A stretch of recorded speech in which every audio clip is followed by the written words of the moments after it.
তুমি মাথা উঁচু করে বাঁচবে ইন্দু। দ্বারিকানাথ বিশ্বাসের স্ত্রী, মার বাড়ির বউ, এই পরিচয় ছাড়াও নিজের পরিচয় গড়ে তুলবে তুমি। আমি এত কিছু বুঝিনি, আমি শুধু এইটুকুই জানি আপনাকে আর এই সংসারকে ভালো রাখার দায়িত্ব আমার।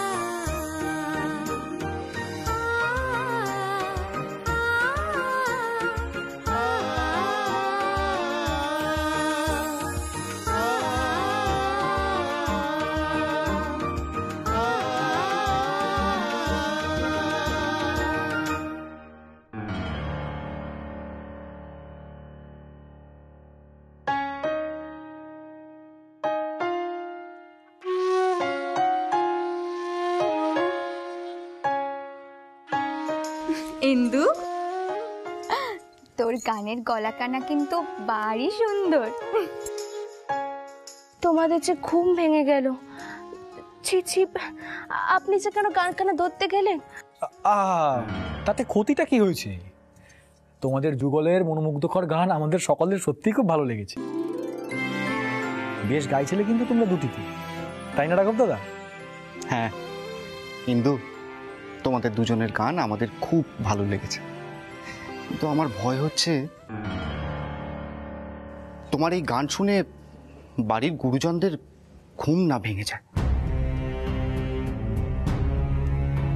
মায়ের মুখে শুনেছি দাদামশাই আর দিদিমা নাকি এই গান একসাথে গাইতেন। দাদামশাইয়ের গানের খাতা পাই, সেখানে এই গানখানা দেখে এত ভালো লাগে আমার, আমি সুর তুলে ফেললাম। দাদা, তোমার খেয়াল রাখা উচিত যে বাড়ির লোকজনরা এখন ঘুমাচ্ছে। মা, মাসিমণি, মেশোবাবু তারা যদি একবার শুনতে পারেন তাহলে কি হবে ভাবতে পারছো? এতে এত ভাবাভাবির কি আছে ভাই? গান গাওয়া কি খারাপ নাকি? শোন ভাই, মনের ভাব প্রকাশে গান গাওয়ার চেয়ে ভালো আর কি হতে পারে বলতো? দাদা, মাসিমণি এমনিতেই নিমরাজি হয়ে বৌঠানকে মাপ করেছে। এরপরেও যদি উনি চটে যান তাহলে আবার অশান্তি সৃষ্টি হবে।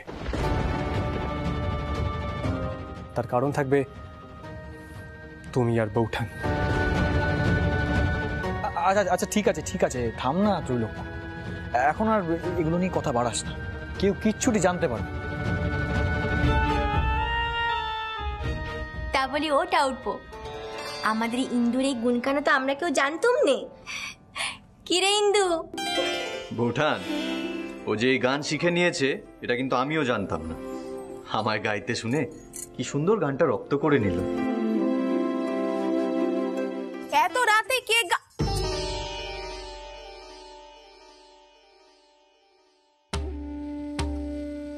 কি ছোট বউ, তুমি রাত দুপুরে তোমার স্বামীর সঙ্গে গলা মেলাচ্ছ? এটা ভদ্রলোকের বাড়ি, রাত দুপুরে গান গাওয়া এখানে শোভা পায়নি।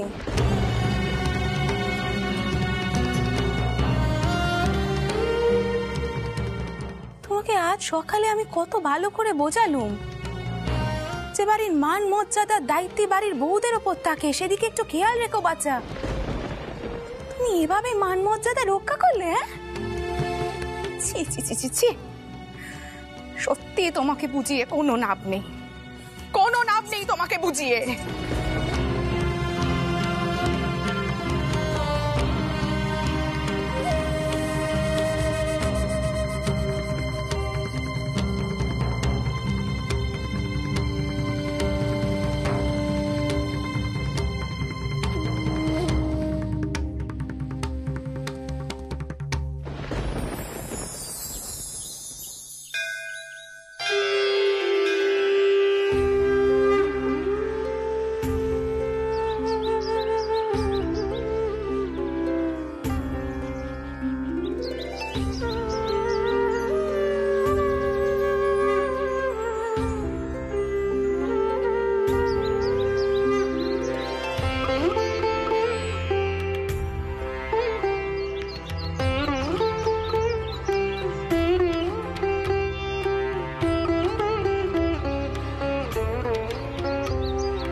ভোলানাথ, জয় ভোলা মহেশ্বর, জয় বাবা, জয় মা, জয় মা।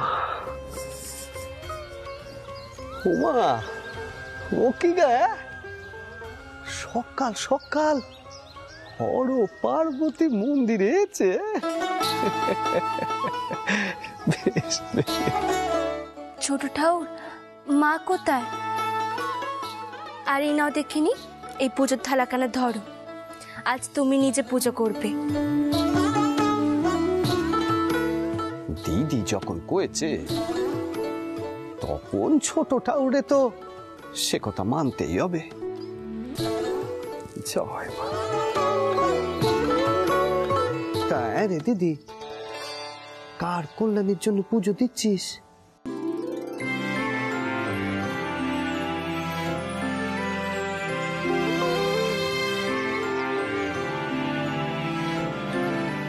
তুমি তেনার নামে সংকল্প করো।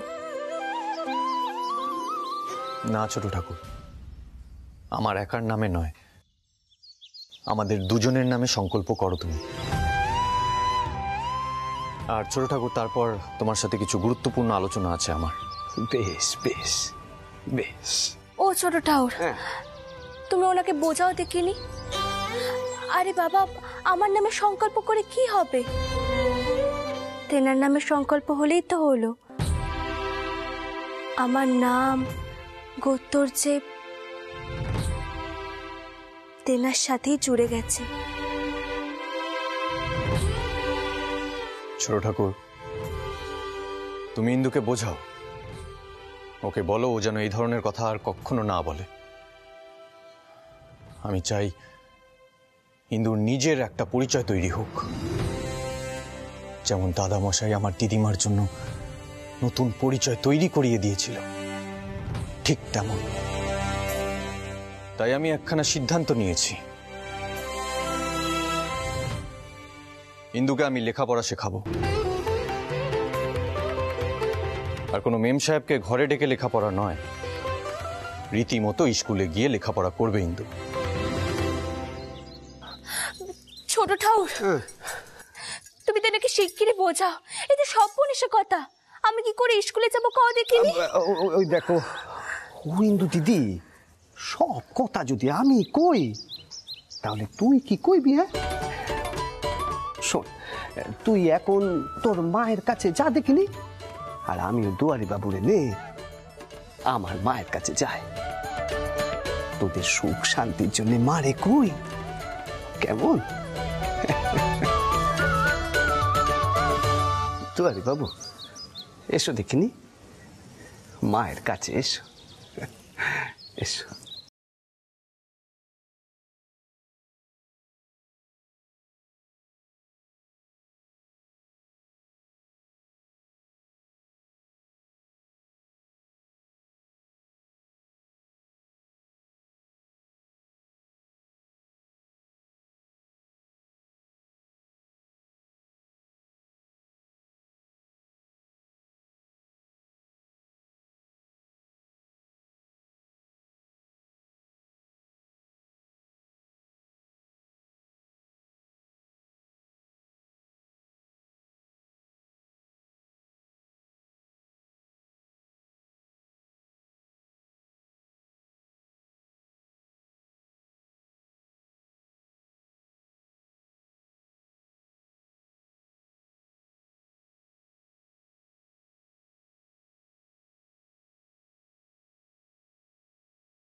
দুরন্ত সমন বাঁধবে যখন বিনে ওই চরণ। ইন্দু দিদি, ঠাউরের গান শুনছো? হ্যাঁ মা, ছোট ঠাউরের গান শুনেছি মনখানা। আচ্ছা মা, আমাকে এখানে কথা কও দেখিনি। কি কথা?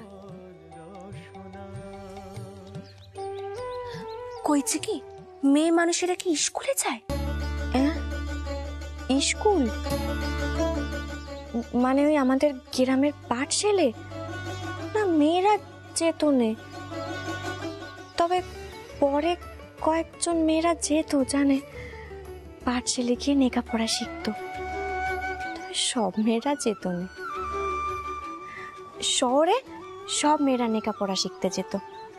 ওই সেই দেখেই তো আমাদের পাঠক জ্যাঠামশাই তার মেয়েকে স্কুলে পাঠিয়েছিলেন। তবে তার স্বামীর এক মারণ রোগ ধরা পড়লে সবাই কয়েছিল এই বাড়ির বউ স্কুলে গিয়ে লেখাপড়া শিখছে, সেই জন্য নাকি এমন দ্বারা হয়েছে। তবে আমার বাবাকে কয়েছিল, জানো ইন্দু দিদি, এমন দ্বারা হতেই পারে না। দেখেছো কান্ডি, এবার দুয়ারি বাবুকে কে বোঝাবে কও দেখিনি। এই নিয়ে এবার সংসারে একখানে অশান্তি শুরু হবে। আমি আর পাচ্ছি না, জানো তো। ইন্দু দিদি, তুমি ভয় পাচ্ছ কেন? তুমি তো আগে থেকেই লেখাপড়া শিখে ফেলেছো। মা, তুমি বুঝতে পারছো না, এই যে ঘরেতে বসে লেখাপড়া করা নয়, এই যে বেটা ছেলেদের মতো স্কুলে গিয়ে লেখাপড়া করা। ইন্দু দিদি, সবকিছু মায়ের উপর ছেড়ে দাও। আর তোমার স্বামী যখন নিজে থেকে চাইছেন তুমি লেখাপড়া শেখো, তাহলে ভয় পাচ্ছ কেন? জানো ইন্দু দিদি, আমার খুব শখ ছিল আমার অক্ষর পরিচয় হবে, তবে পারিনি যে।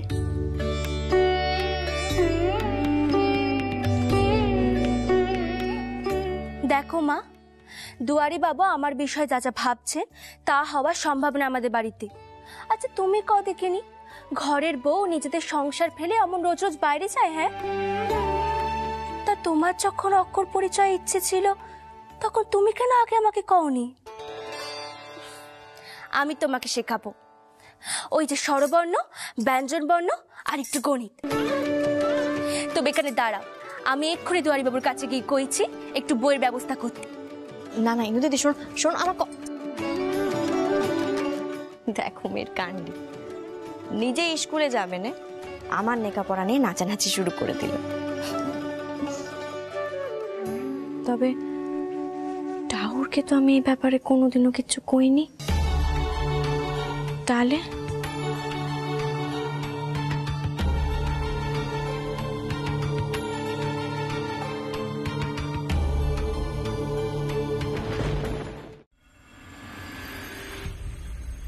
টাউপো, কি হয়েছে?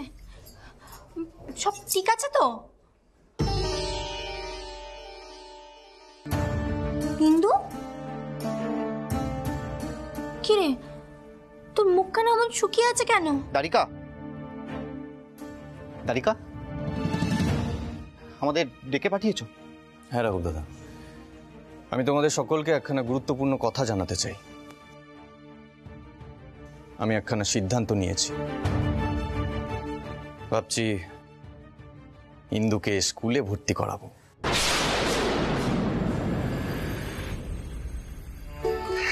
খুব ভালো দারিকা, খুব ভালো। হ্যাঁ রে দারিকা, তুই কি ইন্দুকে বাইরের স্কুলে পড়ানোর কথা ভাবছিস? হ্যাঁ রে গণ, সেরকমই ভেবেছি। দাদা, এ তোমার কেমন সিদ্ধান্ত? বাড়ির বউকে তুমি বাড়ির বাইরে বিদ্যালয়ে পঠন পাঠন করতে পাঠাবে? যদি বৌঠানকে পড়াতেই হয় তাহলে বাড়িতে মেম সাহেব এনে পড়ানোর বন্দোবস্ত করো। কেন ত্রিলক্ষ? কেন বাড়িতে লেখাপড়া করার ব্যবস্থা করতে হবে? স্কুলে গিয়ে সকলের সঙ্গে পঠন পাঠন করলে তার পড়ার ইচ্ছে, তার মানসিকতা আরো দৃঢ় হবে। সকলের সঙ্গে শিখতে গিয়ে তার জ্ঞানের পরিধি আরো বাড়বে। ভুলে যেও না দাদা, বাড়ির মেয়েদের স্থান বাড়ির চার দেওয়ালের ঘেরাটোপের মধ্যে। বাড়ির মেয়েদের আবরু তুমি এইভাবে বিসর্জন দিতে পারো না। আর কতদিন ত্রৈলক্ষ্য, আর কতদিন মেয়েরা ঘরে চার দেওয়ালের মধ্যে থাকবে বলতে পারিস তুই? কেন মেয়েদের কোনো স্বাধীনতা থাকবে না? কেন? ইন্দু তো সেখানে কোনো পাপ বা অন্যায় করতে যাচ্ছে না, লেখাপড়া করতে যাবে সেখানে।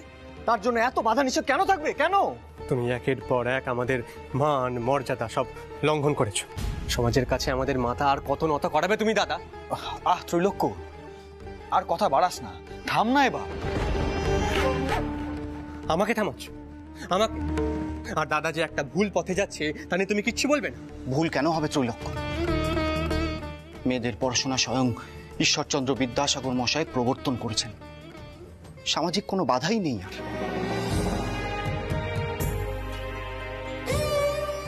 দারিকা, ইন্দুর স্কুলে যাওয়া, পঠন পাঠনের সিদ্ধান্ত, আমি এগুলো সমর্থন করি, এর মধ্যে কোনো ভুল নেই। কি হলোটা কি? এত চেঁচামেচি কিসের? হ্যাঁ দারিকা, এই তো মাসিমণি, দাদা বৌঠানকে বাড়ির বাইরে স্কুলে পড়তে পাঠাচ্ছেন। আচ্ছা তুমি বলো তো, এই সিদ্ধান্ত তুমি সমর্থন করো? এই আমি কি শুনছি দারিকা? তুমি ছোট বউ কি স্কুলে পাঠাতে চাইছো? বলে এই বাড়িতে তুমি আর কত কাণ্ডি ঘটাবে? হ্যাঁ, নিজের মন মর্জি মতো কাজ তো তুমি করেই চলেছো। তুমি কি এবার আমাকে পাগল করে দেবে? কেন মাসিমণি, কি ভুল বলেছি আমি? দিদিমাও কিন্তু লেখাপড়া করেছে।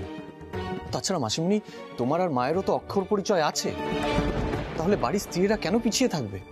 আর তাছাড়া লেখাপড়া করলে কি দোষ হয়েছে তাতে? মাসিমণি, ইন্দুর অক্ষর পরিচয় আছে, কিন্তু সেটুকু যথেষ্ট নয়। ওকে স্কুলে যেতে হবে। যুগ বদলাচ্ছে, সময় অনেকটা এগিয়ে গেছে।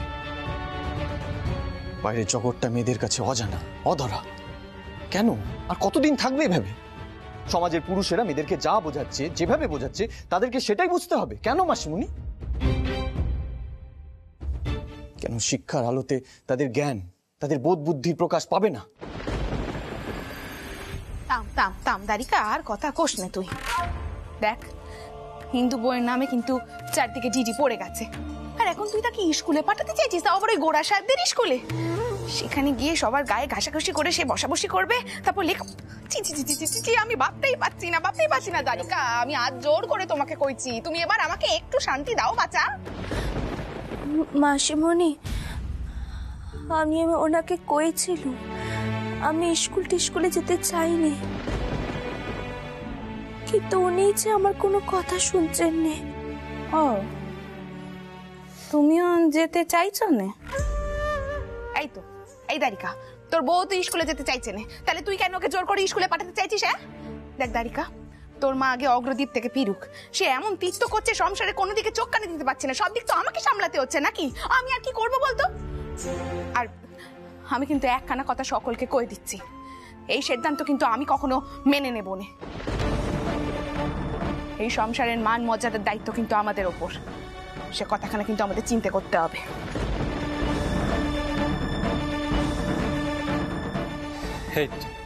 তাহলে সব সিদ্ধান্ত একেবারে হয়ে গেল। এরপরে তুমি কিন্তু নতুন করে আর কিছু করো না দাদা।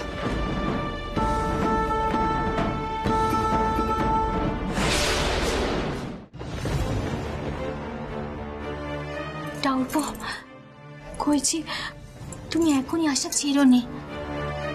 আগে মাসিমণিকে তীর্থ থেকে পিটতে দাও, দেখবে তিনি ঠিক মত দেবেন। দেখ দারিকা, আমি কখনোই মেয়েদের পড়াশোনার বিরুদ্ধে নই, কিন্তু আমাদের বাড়ির বউ মেয়েদের স্কুলে রোজ যাতায়াত করবে, এটা কি আমাদের বংশে সম্ভব হবে রে ভাই?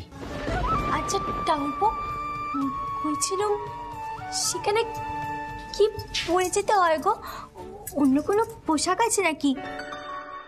হ্যাঁ অন্নদা, আলাদা পোশাক আছে।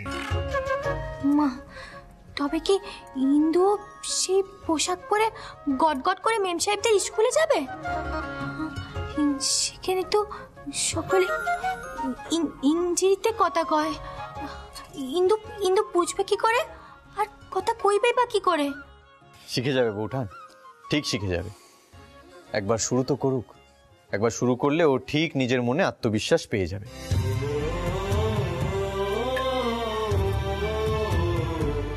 দারিকা, তুমি একদম ঠিক কথা বলেছ। আমি সম্পূর্ণভাবে তোমাকে সমর্থন করছি।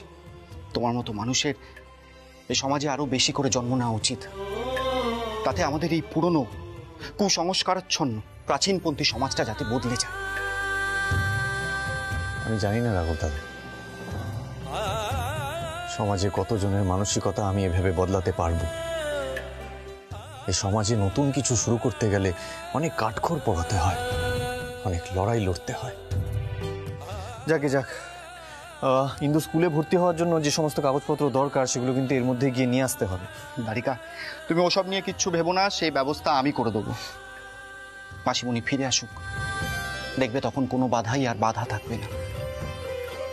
ইন্দুর পড়া কোনো মতেই আটকাবে না।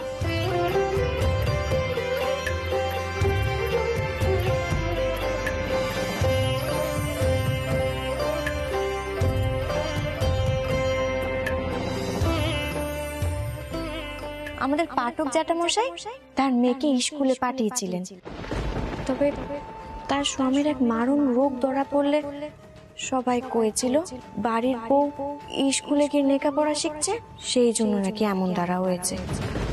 তবে আমার বাবাকে কয়েছিল জানো ইন্দু দিদি, এমন দ্বারা হতেই পারে না। আমি যে স্কুলে যেতে চাইনি এ কথা কাকে বোঝাবো? তেনার খেতে হবে এমন কাজ জেনে শুনে কিছুতেই আমি করতে পারিনি, কিছুতেই নয়।